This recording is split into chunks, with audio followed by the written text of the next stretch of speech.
Olá, começa agora mais um Good News.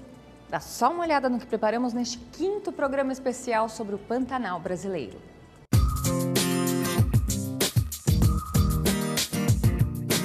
Por aqui, as aventuras do repórter piloto continuam.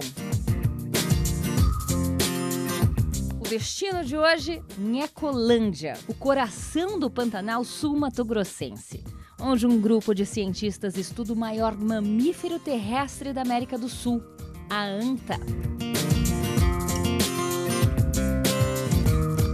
Eles saem pela mata fechada, instalam câmeras fotográficas de monitoramento e armadilhas, tudo para não perder este animal de vista.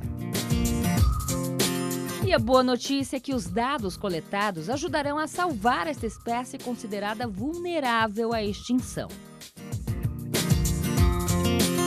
E ainda hoje, o Good News conversou com o idealizador do projeto de ecoturismo de observação que aproxima o homem do maior felino das Américas no Pantanal mato-grossense, o On Safari.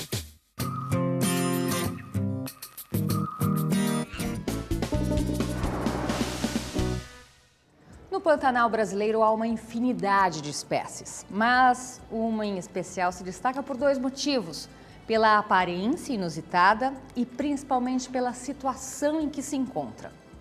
Estamos falando da anta, o maior mamífero terrestre nativo do Brasil, que hoje é considerado vulnerável à extinção.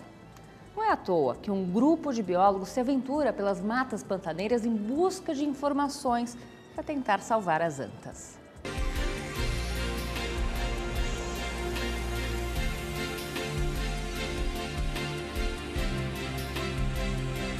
Sobrevoar esta região do Brasil é como chegar a um planeta diferente.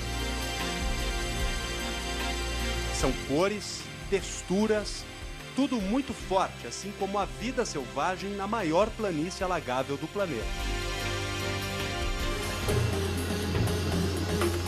Uma imensidão que nos atrai. Corredores de água que nos levam a mais uma aventura. Aqui é a Fazenda Baía das Pedras, onde um grupo de cientistas estuda o maior mamífero terrestre da América do Sul. E a gente vai mergulhar nessa história.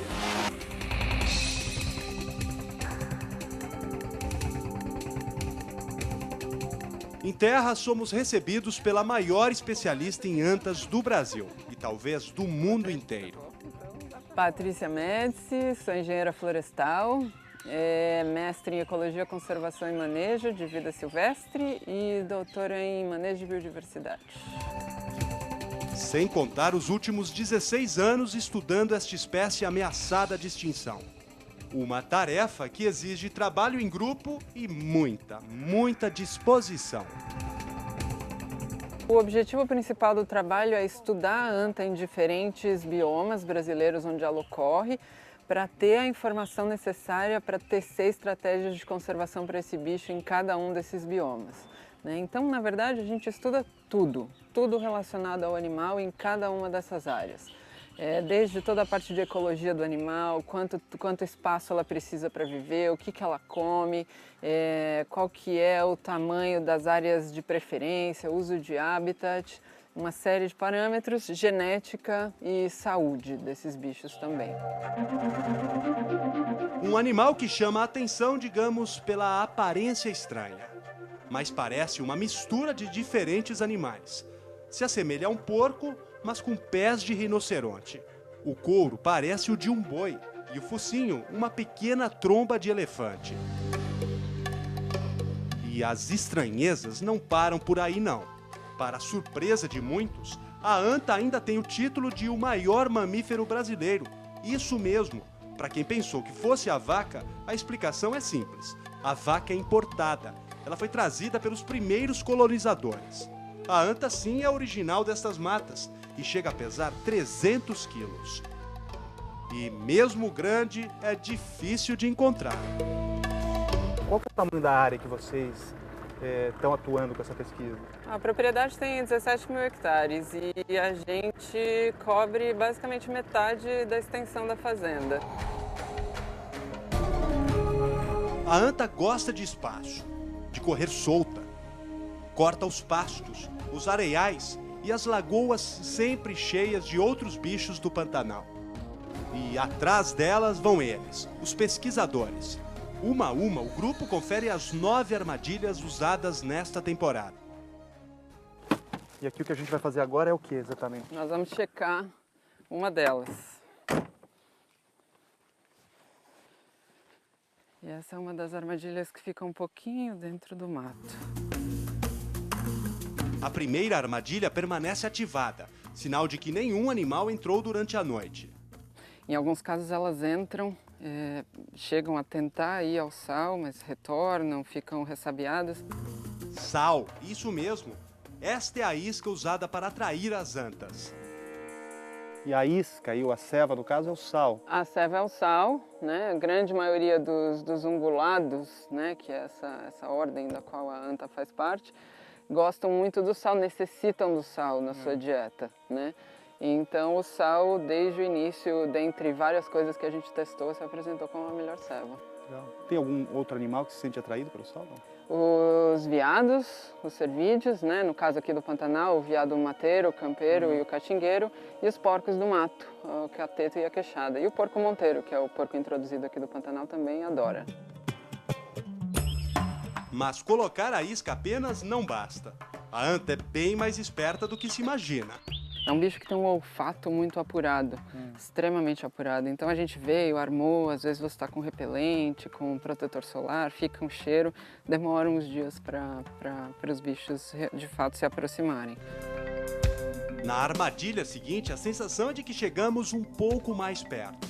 O gatilho foi acionado e a porta se fechou, mas sem anta dentro. Algo aconteceu aqui essa noite. Pode ter sido vento, ventou um pouquinho a noite passada, pode ter sido algum passarinho que pousou ali na corda. Enfim, é difícil a gente saber o que exatamente aconteceu. As técnicas para atrair e aprisionar as antas são melhoradas no dia a dia do trabalho no campo.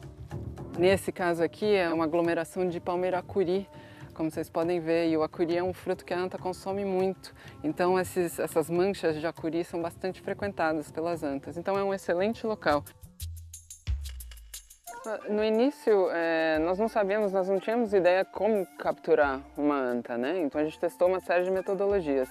E essa armadilha de caixa se apresentou como uma boa forma, mas nós tínhamos muita dúvida sobre como montar um gatilho.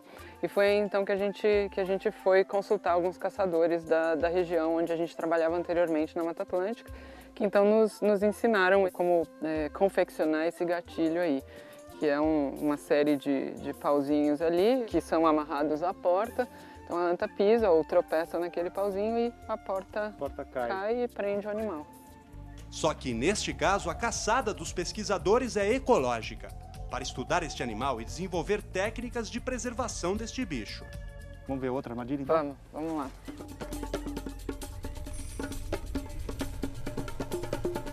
Nesta outra armadilha, um porco monteiro. Uma fêmea acabou presa onde não devia. O porco monteiro foi trazido pelos colonizadores, né, há 2 séculos atrás, há 200 anos atrás, como porco doméstico, que acabou, como o pessoal diz por aqui, se alongando, escapou das fazendas, se alongou e virou um porco feral, né? Se proliferou, se reproduziu e hoje em dia tá por várias sub-regiões do Pantanal, esse bicho está presente. Até a caça é permitida do porco? A caça é parte da cultura do pantaneiro, né? O pantaneiro, nos seus dias de folga, no domingo, ele gosta de sair para caçar um porco monteiro pro final de semana, né? E na verdade é uma história interessante, porque o fato de existir o porco monteiro no Pantanal faz com que o pantaneiro se interesse somente em caçar o porco monteiro e não os animais silvestres de maneira geral. O que faz agora? A gente vai soltar, vamos soltá-lo.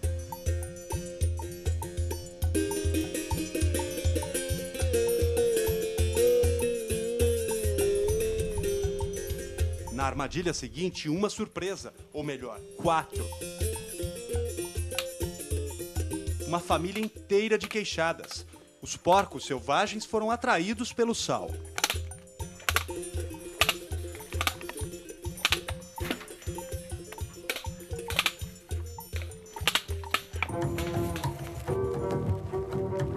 Essa já é a 7ª tentativa do dia.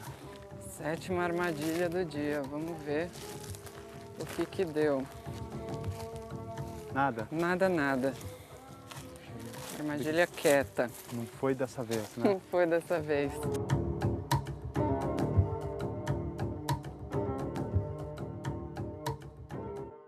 É, vida de pesquisador não é mole, não. Daqui a pouco você confere como acabou essa história. Agora, da região de Ecolândia para Aquidauana, também na porção sul-mato-grossense, onde um ex-piloto de corrida quer colocar o Pantanal brasileiro na rota dos grandes safaris de observação do planeta.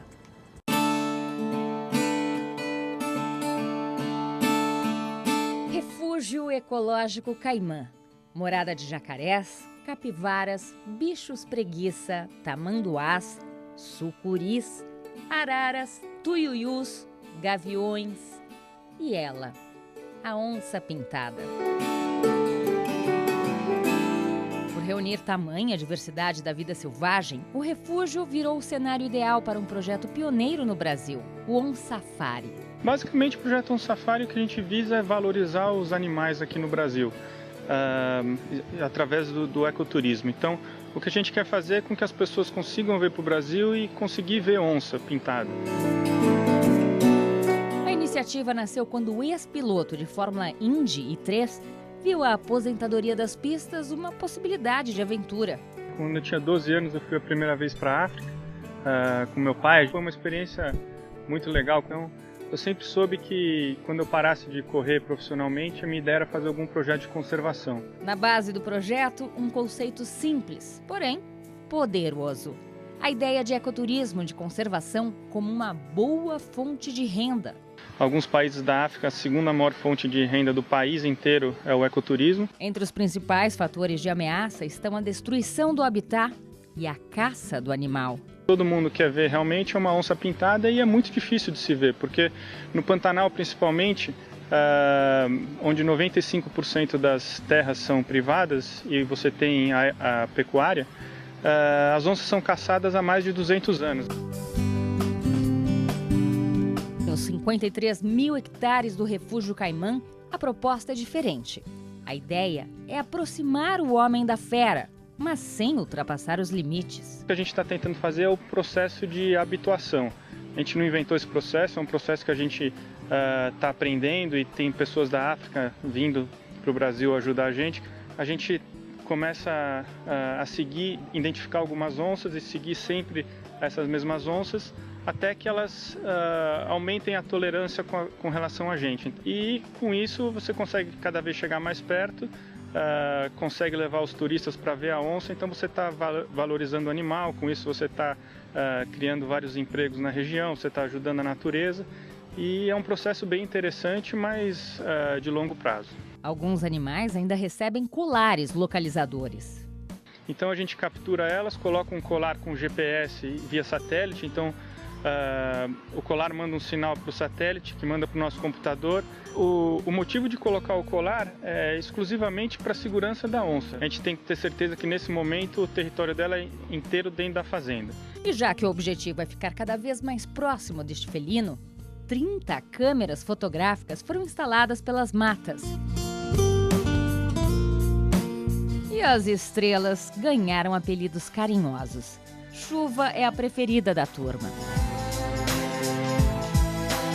Foi a primeira que teve o filhote, a Chuva, e o nome foi dado de Chuva porque no Pantanal você tem aquele período grande de seca e quando vem a chuva representa um recomeço, uma esperança. Esperta, percebe rápido a presença da câmera, mas como toda diva, segue seu caminho, acompanhada do filhote, o chuvisco. Logo mais, todo o material será transformado em um documentário. A ideia do documentário surgiu porque a gente chegou à conclusão que não adiantava a gente fazer esse trabalho só na Caimã. Então a Caimã é um plano piloto, depois a gente quer expandir isso pelo Pantanal inteiro.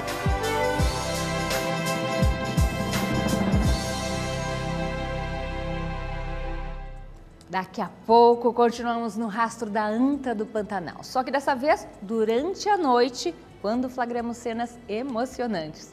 Tá curioso para ver? Então não sai daí que o Good News volta já.